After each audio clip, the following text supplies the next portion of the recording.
Welcome everybody. Thank you for being us here today on our talk on digital executive protection. For those of you dialing in as well as here in person, it's a pleasure to see you all. Nice to see some familiar faces in the crowd.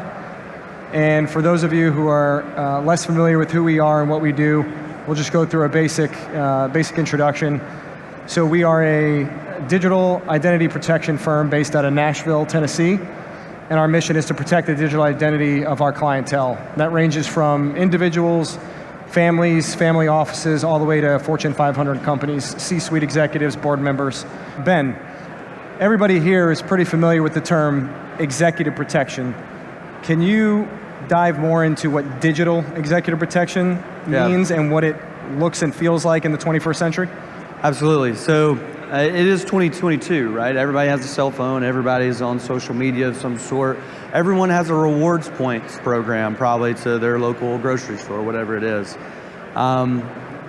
In 2022, you can't really rely on, as you see around us, guards, gates, and guns anymore, right? There's a digital aspect of it. You can't ignore it. And the majority of physical attacks that happen start as a digital attack, right? We can find your social security number, your address history, your email address, your phone number, your mother's maiden name, the street you grew up on. All of that's widely available on the internet via data brokers, dark web, whatever it may be. And so eliminating that pivot point, that start point, is eliminating the physical security's headaches essentially down the road.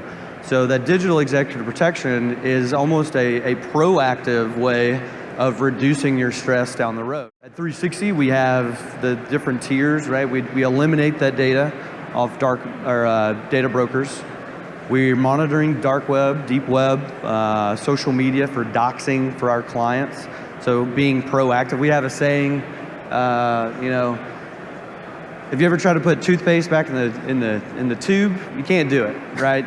You can clean it up, put the cap back on, and that's kind of what we're doing. We're cleaning up the data that's already out there, putting the cap back on it, making sure that your clients are being cognizant, we're being aware, the security teams are being aware of what's being put out there, and then moving forward in a very proactive way. That's level 1, level 2, and then level 3 is truly blending human and tech together, right? So tech, we're doing all that on the back end for your clients. Then the human aspect of it. We have a number of individuals here in the crowd, I'm sure others who have experience targeting humans, right? Actually targeting cell phones, figuring out how people are vulnerable. And what we do is we teach them, and we'll get into that here in a little bit more, how to live their life, but in a way that's protective, right? And real quick before we move on, Ben, you brought up a good point, and it's one of those things when I first heard the terms, I was afraid to put my hand up. Can you walk us through the difference between the open web, the deep web, and the dark web? What are some of the differentiators there? Yeah, absolutely. Open web, right? Anything that's on Google, we are all pretty familiar with that. The data brokers are all on there. Your deep web is things that aren't indexed and are deep web, and then dark web gets into the little bit, it's like that iceberg analogy? Iceberg analogy, a little bit darker, if you will, as to what you can find. Now, granted, if anyone ever tells you they can take stuff off the dark web, then call us and we'll actually help you because they're lying to you. But what we can do, that goes more into that toothpaste thing. We can figure out what is out there, put our eyes on it, make sure you're aware of it, and then create a plan around you for what is out there. Thanks, Ben. Trinity, you and I have, and you brought it up before, a relatively unique perspective and background in that we were clients before we came over to 360 Privacy. From the point of view of those in the crowd, can you talk us through some of the advantages of bolting on a service like ours to an existing program? Sure. I think, again, a client, my 2 former roles across 2 different organizations, and I think really the biggest thing to drive home here is a product is only as good as the execution, right? So the team and the process become really important factors of that equation. So advantages of having a team, let's say 360, is having guys and gals that were real world soft NSA targeters, building packets for bad guys in bad places doing bad things. So being able to leverage them. I mean, we have 15 combined total languages spoken in our special projects team alone. Some additional advantages would be the depth, breadth, and cadence of our scans and deletions, right? It's unparalleled in the industry. And I think probably the most important factor in my opinion, and this really is Ben's team, his program, would be the white glove service, right? Our education piece, our client interaction, again, is unparalleled in the industry. There is no one that can do what we're doing at the level we're doing it. So that's the second time we brought up the word education, right? And it's beautifully articulated on the slide we have here for all of you. Ben, can you talk us through, as the head of executive services, what that education program entails? What do our clients get? So what really put us on the map as the industry leader in this space is our ability to take our experiences and figure out what it is that people are actually exploitable on and how they are. There are a lot of companies that say you must do X, Y, and Z, or you're going to be exploited. They're sorry, you have to do this. It's automated. It's a blanket program. And in reality, the words white glove and automated should never really go together, right? We do our best to try to come up with a marriage of the two as best we can, but in reality, you're not going to be able to do it. So what we do is we sit down with a client, we figure out exactly who they are, what they need, right? Not every client needs the same thing. If you're going to pay for our services, I'm not going to give you the same thing that this person over here needs. It's a waste of money. I've got clients that, pro athletes that don't know how and vaguely or truthfully don't want to know how to log into their own email. But I've also got CTOs of technology firms, tech firms, who those two people, they need very different classes. They need very different programs. Everything from, hey, if you're going to do a TikTok, which, TikTok's TikTok, but if you're going to do a TikTok, don't do it in the front yard. It's some of these trivial, easy things, all the way to two-factor authentication. We will walk the client through setting up their phones, setting up their devices, their accounts, hardening each one of them around them. I'm not going to tell you to turn off everything on your phone, because what's the point of having a smartphone if it doesn't do all the smart things that we want them to do, right? Our programs are very rational. I'm not trying to encumber our clients in any way, because every single one of them is a very important person. And as soon as something becomes too cumbersome, what does everybody do? If it becomes too hard or too cumbersome, you stop. Right. You stop doing it. So as soon as that happens, we come up with a new plan to fit your life and do it in a way that actually matters, right? So given the fact that the majority of the individuals at the company held a top secret security clearance, right? We're in the military, it's that train the trainer methodology, right? Exactly. Okay. Trinity, question for you. Given your prior background and the seat that you're in now, if any of those, watching or here in the audience are considering implementing a digital executive protection program, what are some of the questions they should be asking of various vendors that they're looking at? Well, that's actually a really good question, Tom. Thank you for that.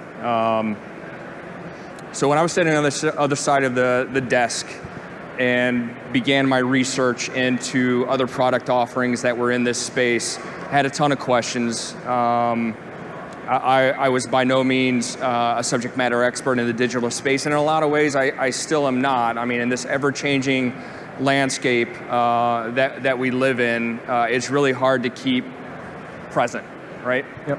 So there's really four really important points that I would personally drive home, and when that first interaction takes place is prove it, compare it, right? The enrollment, yep. And then refer it. So let's go back to prove it, right? I'm not going to buy a car sight unseen. I want to kick the tires. I want to drive it around the block a couple of times before I make any sort of commitment. So I want to actually be involved in the process as a director. I would really want to see what the deletion and remediation process looks like. Understand the scans at the molecular level, like what's the process.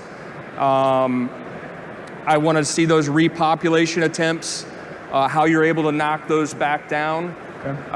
And one of the most important offerings that we have is ad hoc requests. Say for instance, I have a client that just recently purchased a property, and a virtual tour of that property still lives in the digital space. Yep. Like, I want you to talk me through how that's going to be removed. Like, what is your team actually able to accomplish? Okay. Right. So I want to understand it. Okay. Compare it. So let's do a side-by-side comparison. Right. This sounds fantastic in theory, but I want you to show me what you're doing compared to other vendors in the space. Right. And that could be, what sites you're removing data from, the cadence of the scans and the deletions, things that aren't apparent in the literature that I'm being handed. Like, what do you offer me that sets yourself apart from others in the space? Enrollment. Yep. Right? Yep. So this was a really big one for me when I was trying to understand the product, right? So something that I've had a lot of issue with is you want me to give you data, things that I hold very near and dear on a very high pedestal, with concerns of privacy around these ultra high net worth families, executives, et cetera. I'm going to give you data in order for you to protect my data. So what does that enrollment process look like? What do you need from me to actually start the process? Right. And the last thing is refer it. So what I mean by that is, if you have a fantastic offering, that means you have clients that are going to be brand ambassadors, are going to be champions. So if you're sitting in a director role and you're looking at someone to solve your digital footprint issues, like, you need to be talking to your peers in the industry that are using that product, right? So directors of protective service, directors of protective intelligence, global security managers, directors, et cetera. Those are the individuals that are going to give you the no BS actual appraisal of the product offering, right? Yep. They're going to tell you the pain points, the pros, the cons, et cetera. Where it's funny, we think of like sophisticated online attacks as being just that, sophisticated. We had actually a partner of ours who's in attendance here reach out and say, we've gotten word that there is a list of 32 executives from international firms, again, on this doxing list. We'd like you to help us figure out what information they got, and obviously what tier of service that we have with you. So me holding my breath throughout finding this, quote unquote list, come to find out that when the list was discovered, there was really no sophisticated hack at all involved. What they did is they went to these same people finder websites, these data broker websites, typed in Google the name of the CEO, then matched it with what they found on the people finder website, copy and pasted and dumped it right in, and then put it on the open web, not even the deep or dark, for the world to see. Thankfully, because of the work that our fine men and women do at our firm in Nashville, the two clients of ours who were on the list, it wasn't their data. It just happened to be an individual who shared the same name. So that was another recent win. One that stands out, obviously, is removing that pivot point that I was talking about earlier, right? Eliminating the threat before it becomes a threat. One of my clients was being interviewed on I think it was Barstool or something like that, and his family was in the background. It went viral because of what was in the background. A lot of these clients, they don't understand is how much PAI, publicly available information, we're just throwing out there on the internet. And so it was basically he didn't have a screen, didn't have a wall, it wasn't blurred, but it's those micro habits, those micro changes that we can make that's going to greatly reduce the signature or reduce your signature online, which will take you from a high threat to below that threshold, right? Out of the 5 or 6 things that I teach, I don't do all 5 or 6 all the time because I'm not a crazy person, right? I don't expect my clients to do all 5 or 6, but as long as you're doing a couple of things all the time, you're gonna drop below that threshold, and that person is gonna go after the next guy or the next family. And that's what we're wanting to do, is just to keep that threshold, or keep below that threshold. Thank you, everybody, for coming today. For those of you, who we haven't had a chance to talk to in person,